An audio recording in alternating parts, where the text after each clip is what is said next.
Details చూద్దాం. నాగర్ కర్నూలు జిల్లా ఊర్కొండ మండలం రామరెడ్డిపల్లి చెరువులో వేల సంఖ్యలో చేప పిల్లలు అకస్మాత్తుగా మృతి చెందడం కలకలం రేపింది.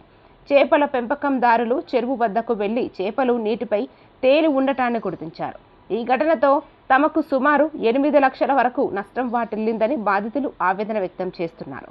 చేపల మరణానికి నీటి కాలుష్యమా లేక మరేదైనా కారణమా అన్న కోణంలో పోలీసులు దర్యాప్తు చేపట్టి నీటి నమూనాలను పరీక్షలకు పంపారు. ప్రభుత్వం వెంటనే ఆదుకోవాలని బాధిత కుటుంబాలు కోరుతున్నారు. గవర్నమెంట్ కాకుండానే మేము కైకలూరు పోయి సీడ్ తెచ్చుకున్నాము. ఆ సీడ్ అనేది దాని కాస్ట్ వచ్చేసి మొత్తం 3 లక్షల పైన పైచలకు వచ్చింది మాకు ఖర్చు.